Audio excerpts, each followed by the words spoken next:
எல்லாரும் சக்சஸ பார்த்தா ரிசல்ட் தான் தெரியும். ஆனா அந்த ரிசல்ட்க்கு பின்னாடி இருந்த ஸ்ட்ரகிள் ரொம்ப பேருக்கு தெரியாது. 8th ஸ்டாண்டர்ட் வரைக்கும் தான் டீச்சர் தான் பாஸ் பண்ணி விட்டாங்க.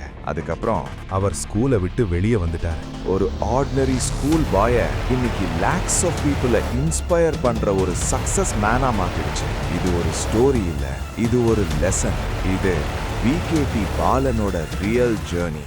காலையில் பள்ளிக்கூடம்னு பேர் ஒன்று இருக்கும். அதில் அந்த நேரம் இருக்கக்கூடிய அழுக்கு துணியில் வெளுத்தது கை வைக்கலாது. அது அழுக்கு துணியில் இருக்கக்கூடிய அது போலீஸ்கார சட்டை எனக்கு நல்லா பிடிக்கும். இப்போ தான் முழுக்கால் சட்டை. அந்த காலத்தில் இப்படி முன்னால் நிற்கும் பாதி கால் சட்டை, அரைக்கால் சட்டை. அதைத்தான் எடுத்து வேஸ்ட் மாதிரி கட்டிக்குவோம், பட்டன்லாம் போடுறது இல்லை. அப்புறம் அழுக்கான ஒரு பெரிய ஷர்ட்டு கொஞ்சம் கற்பனை பண்ணி பாருங்கள். அந்த போலீஸ்காரன் காக்கி அரைக்கால் சட்டையும் அந்த நீல இதையும் போட்டுக்கிட்டு பள்ளிக்கூடம் போவோம். பள்ளிக்கூடத்துக்கு போனதுக்கு என்ன படிக்கலை, ஏதோ 8ஆம் வகுப்பு வரைக்கும் அப்படி அப்படியே தள்ளி விட்டு 160 நாள் பள்ளிக்கு போக வேண்டும். நான் ஒரு 159 நாள் பள்ளிக்கு போயிருந்தால் பெரிய விஷயம். ஆகவே சிறு வயதிலேயே ஒரு தெரு சுற்றியாக, வளர்ந்த பிறகு ஊரில் ஒரு போக்கிரியாக, அதற்கு பிறகும் எந்த வேலையும் கற்றுக்கொள்ளாதவனாக, ராமாயணம் தெரியாது, பாரதம் தெரியாது, கணக்கு பார்க்க தெரியாது, ஹிந்தி தெரியாது, இன்னைக்கும் தெரியாது, அது வேற, தமிழும் தெரியாது, சிறு வயதிலிருந்தே தெரியாது, இப்பயும் தெரியாது. அப்படி ஊர் சுற்றி கொண்டிருந்த ஒரு இளைஞனுக்கு ஒரு 21 வயசு ஆகிற நேரம் அந்த ஊரில் உள்ள எல்லா கெட்ட பழக்கங்களும் தொற்றிக் கொண்டது.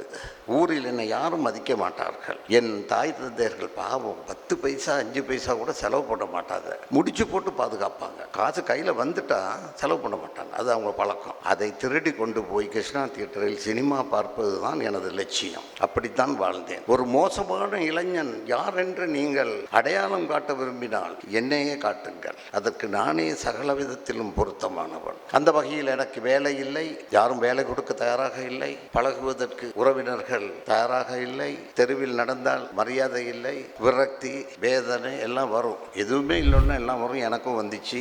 ஒரு நாள் எப்படியோ நின்று கொண்டிருந்த கடைசி ட்ரெயின் திருச்செந்தூரில் தான் நிற்கும். ஏறி படுத்தேன், வந்து சேர்ந்தேன் வித்தவுட் டிக்கெட்டில் எக்மோர் ஸ்டேஷனுக்கு. அன்று வித்தவுட் டிக்கெட்டில் வந்த நான் இன்றும் வித்தவுட் டிக்கெட்டில் தான் பயணம் செய்கிறேன். அதுதான் வேதனைக்குரியது, வருத்தத்துக்குரியது. அன்று ட்ரெயினில் வித்தவுட் டிக்கெட், இன்று ஆகாயத்தில் பறக்கும் உள்ளூர் விமானங்களாக இருக்கட்டும், சர்வதேச விமானமாக இருக்கட்டும், அது அமெரிக்காவாக இருக்கட்டும், ஆஸ்திரேலியாவாக இருக்கட்டும், ஆப்பிரிக்காவாக இருக்கட்டும், 249 நாடுகளுக்கு செல்லும் விமானங்களாக இருக்கட்டும், எனக்கு இலவச டிக்கெட். என்ன காரணம் என்றால் அத்தனை விமானங்களதும் டிக்கெட் ஸ்டாக்கிஸ் நான். இன்று மதுரா டிராவல்ஸ் பிரைவேட் லிமிடெட் 40வது வருடத்தை எட்டிக் கொண்டிருக்கிறது. தமிழகத்தின் முதல் முன்னணி சுற்றுலா நிறுவனமாக உருவெடுத்திருக்கிறது. அந்த பெருமைகளுக்கெல்லாம் உழைப்பு தான் காரணம் என்று சொல்லி சாதாரணமாக நான் கடந்து போக தயாராக இல்லை. அன்று வித்தவுட் டிக்கெட்டில் சென்ற நான் என்று எல்லா விமானங்களிலும் வித்தவுட் டிக்கெட்டில் செல்கிறேன்.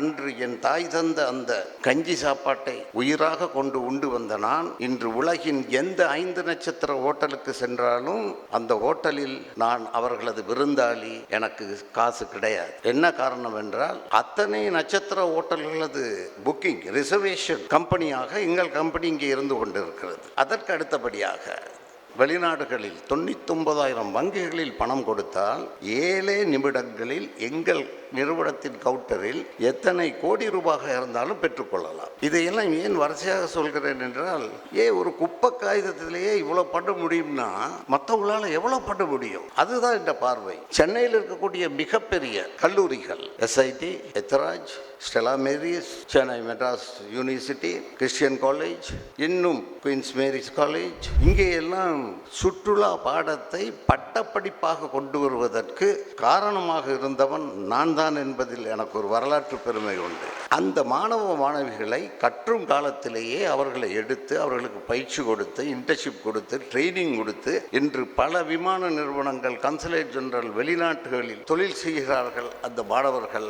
அதற்கு அவர்களுக்கு பயிற்சி தரும் ஒரு மகத்தான ஒரு தாய் நிறுவனமாக அவர்கள் வாழ்க்கையில் திகழ்வது Madura travel service private limited. இவ்வளவுக்கும் நான் 8ஆம் புண்டு, ஹிந்தி தெரியாது, இங்கிலீஷ் தெரியாது, இன்னைக்கும் தெரியாது. இன்னும் சொல்ல போனால் எனக்கு பேலன்ஸ் ஷீட் பார்க்க தெரியாது. இந்த உலகத்திலே பேலன்ஸ் ஷீட் பார்க்க தெரியாத ஒரு மேனேஜிங் டைரக்டர், ஒரு சேர்மன் நான் தான். என் துறையில் அயட்டா அப்ரூவ்டு நிறுவனம் எனது நிறுவனம்.